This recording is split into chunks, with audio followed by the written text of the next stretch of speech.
Assalamualaikum warahmatullahi wabarakatuh. Selamat pagi, siang, sore, dan malam untuk para audiens yang menonton video ini. Halo semuanya, perkenalkan nama aku Felicia Agatha Manihuruk dengan NIM C1E1230009 dari Program Studi Kewirausahaan Fakultas Ekonomi dan Bisnis Universitas Jambi. Nah, di sini aku ingin mempresentasikan mengenai resum dari mata kuliah Digital Marketing yang sudah dilakukan dari pertemuan 1 sampai pertemuan 7. Nah, mata kuliah Digital Marketing ini diampu oleh dosen pengampu Bapak Bambang Purnomo, SEMM. Nah, sebelumnya kita masuk kepada digital marketing terlebih dahulu. Pemaparan digital marketing secara umum.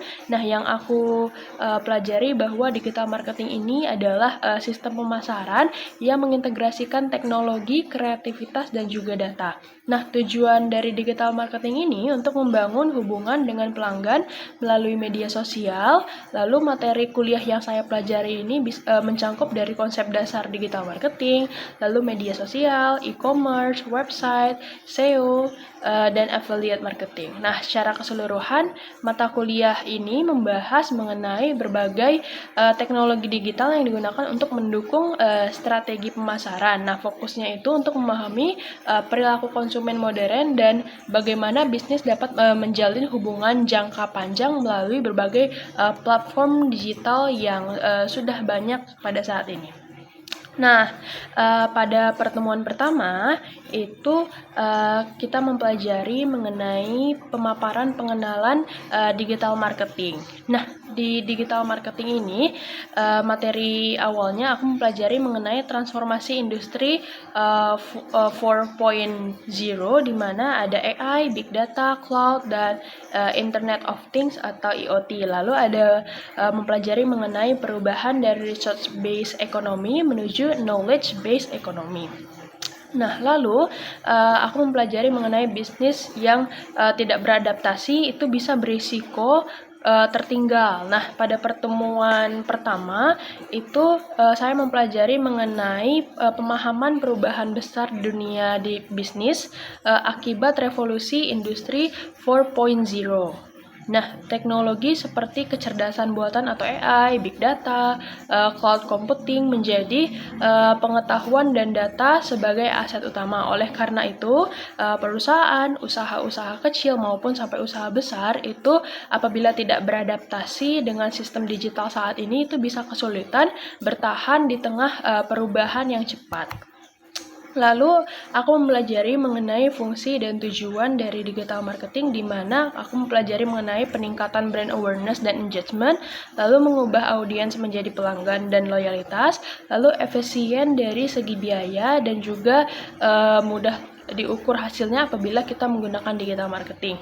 Nah, digital marketing itu tidak hanya membantu perusahaan untuk memperkenalkan merek secara lebih luas, tapi juga bisa membangun interaksi dengan audiens dan bisa mengubah calon pembeli menjadi calon pelanggan tetap kita. Nah, keunggulannya itu terletak pada biaya yang lebih efisien dan kemampuan untuk mengukur performa kampanye secara real time. Lalu pada pertemuan kedua aku mempelajari mengenai masyarakat digital. Nah, pada materi masyarakat digital ini kita mengetahui bahwa masyarakat sekarang gaya hidupnya itu bergantung sekarang pada teknologi. Semua aktivitas dari pekerjaan, perbelanjaan, lalu pendidikan atau belajar itu semuanya dilakukan secara online. Nah, dampaknya bisa muncul perilaku konsumen baru yang ingin serba cepat, praktis, dan juga instan. Nah, pada pertemuan kedua ini bisa membahas mengenai bagaimana masyarakat telah berubah menjadi masyarakat digital. Segala aktivitasnya mulai dari komunikasi hingga belanja, itu semuanya dilakukan secara online. Jadi hal ini bisa menciptakan perilaku konsumen yang baru, menuntut kecepatan, kemudahan, praktis, dan juga personalisasi dalam setiap layanan. Lalu pada pertemuan kedua ini aku mempelajari mengenai Internet of Things atau IoT dan juga Big Data, di mana IoT itu bisa membantu koneksi antar perangkat yang menghasilkan data besar. Nah, Big Data juga bisa menganalisis data masif untuk memahami konsumen dan penerapannya bisa untuk personalisasi iklan dan juga rekomendasi produk. Nah, IoT itu menghubungkan berbagai perangkat seperti ponsel, smartwatch, lalu mobil dengan sistem internet. Jadi data dari perangkat ini menghasilkan big data yang kemudian dianalisis untuk mengetahui kebiasaan dan juga preferensi pengguna. Nah, melalui analisis ini, perusahaan dapat membuat iklan dan juga promosi yang lebih relevan. Nah, kita masuk pada pertemuan ketiga. Di pertemuan ketiga ini, materinya mengenai sosial media marketing. Nah, media sosial sekarang memiliki dua arah alat komunikasi. Yang pertama dari platform populer, dari sosial media yang kita kenal ada Instagram, TikTok, YouTube, Facebook, sebagainya. Tujuannya itu untuk membangun brand image dan juga meningkatkan interaksi pelanggan. Nah, media sosial kini menjadi tulang punggung pemasaran digital melalui platform seperti Instagram, TikTok. Bisnis juga menjangkau audiens secara langsung dan membangun kepercayaan melalui interaksi yang konsisten. Sosial media marketing juga bisa membantu menciptakan citra yang positif dan juga memperkuat identitas merek. Nah, selanjutnya kita mempelajari mengenai strategi konten media sosial. Nah, konten yang dibuat itu harus relevan masa kini, menarik, dan juga selalu konsisten dalam membuat konten. Lalu ada banyak jenis konten sekarang ini, ada konten mengenai edukasi, inspirasi, hiburan, lalu promosi. Itu bisa digunakan dengan data insight dan juga evaluasi performa. Nah, konten yang baik tidak hanya menarik perhatian, tapi juga memberi nilai tambah. Misalnya brand yang bisa mengunggah konten edukatif, inspiratif, atau hiburan agar dia tetap relevan pada mata audiens. Lalu evaluasi konten dilakukan melihat insight seperti engagement rate, lalu reach, dan juga konversi. Lalu kita masuk pada pertemuan keempat. Nah, di pertemuan 4 ini saya belajar mengenai e-commerce. Nah, e-commerce itu sistem jual beli berbasis online. Nah, ini ada contoh dari jenis model dari e-commerce sendiri. Nah, di e-commerce itu banyak contohnya, ada B2B atau business to business. Jadi dia dari perusahaan ke perusahaan. Contohnya kayak pabrik ke distributor. Lalu ada B2C, business to consumer, di mana perusahaan ke konsumen. Contohnya itu kayak perusahaan Shopee, Lazada. Lalu C2C, consumer to consumer, di mana dari arah transaksinya individu ke individu. Contohnya kayak OLX sama FB Marketplace. Lalu C2B, di mana consumer to bisnis. Nah, itu dari individu ke perusahaan. Contohnya kayak influencer, freelance, kayak gitu. Banyak sekali ya contoh platform e-commerce, contohnya ada Tokopedia, Shopee, Lazada, TikTok Shop, dan masih banyak lagi. Nah, di pertemuan keempat ini saya dikenalkan mengenai konsep e-commerce sebagai bentuk transformasi perdagangan modern melalui platform digital. Nah, transaksi dapat dilakukan tanpa batas waktu dan juga wilayah. Nah, model bisnisnya juga beragam, mulai dari antar perusahaan hingga ke konsumen secara langsung. Selanjutnya, aku juga mempelajari mengenai tantangan dan manfaat yang dirasakan dari penggunaan e-commerce sendiri. Nah, manfaat dari e-commerce sendiri pastinya sangat efisiensi, jangkauannya luas kepada banyak pelanggan, dan juga bisa mendapatkan data pelanggan secara real time. Lalu tantangannya bisa keamanan datanya kurang ditangani karena secara real time tadi, dan juga banyak sekali datanya. Lalu ada persaingan dan juga fraud, di mana e-commerce itu memberi banyak manfaat kayak kemudahan transaksi, efisiensi biaya, efisiensi berbelanja. Namun tantangannya juga tetap ada ya, mengenai persaingan harga ketat pada setiap perusahaan. Lalu resiko keamanan datanya, lalu kepercayaan pelanggan terhadap perusahaan itu. Lalu oleh karena itu kita harus membuat brand kita harus fokus, tetap bagus, memberikan layanan yang cepat, transparansi, aman, dan juga amanah. Nah, lalu pada pertemuan kelima itu mengenai website dalam bisnis digital. Nah, website itu dibangun gunanya bisa meningkatkan identitas digital dari perusahaan, sehingga website itu menjadi pusat identitas digital perusahaan. Nah, fungsinya sendiri bisa untuk media informasi, promosi, transaksi, dan masih banyak lagi. Nah, jenis website itu ada websitenya statis di mana kontennya jarang diperbaharui. Contohnya kayak website profil perusahaan. Lalu ada website dinamis di mana kontennya itu rutin diupdate kayak portal berita, blog, dan sebagainya. Lalu ada website interaktif di mana website ini mengizinkan pengunjung untuk melakukan interaksi secara langsung seperti pemberian komentar, login pembelian atau pemesanan, contohnya marketplace. Nah, website menjadi aset utama dalam digital marketing karena ia berfungsi untuk sebagai tempat pelanggan mencari informasi, lalu mengetahui mengenai produk, lalu bisa melakukan pembelian. Nah, website yang baik itu harus responsif, cepat diakses, dan juga menampilkan tampilan profesional agar menciptakan kepercayaan kepada para pengunjung website tersebut.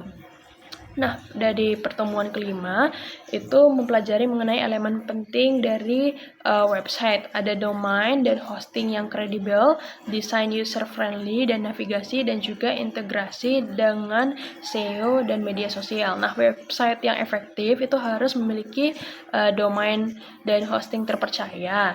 Desainnya itu harus mudah digunakan, memiliki tampilan profesional, serta dioptimalkan dengan SEO agar mudah ditemukan. Integrasi dengan media sosial juga penting agar arus informasi itu berjalan dengan dua arah. Nah, selanjutnya pada pertemuan ke-6 mempelajari mengenai Search Engine Optimization atau SEO, di mana SEO itu adalah strategi agar situs muncul di hasil yang teratas pencarian. Lalu jenis SEO itu ada banyak, beberapanya ada on page, off page, dan juga teknikal. Tujuannya agar meningkatkan traffic organik yang berkualitas. Nah, SEO ini merupakan teknik untuk membuat website muncul di halaman pertama di Google. Dengan SEO, bisnis itu bisa bisa mendapatkan banyak pengunjung tanpa harus membayar iklan. Nah, on page SEO itu berfokus pada isi konten. Nah, off page pada reputasi melalui backlink, dan technical SEO pada performa situs secara keseluruhan.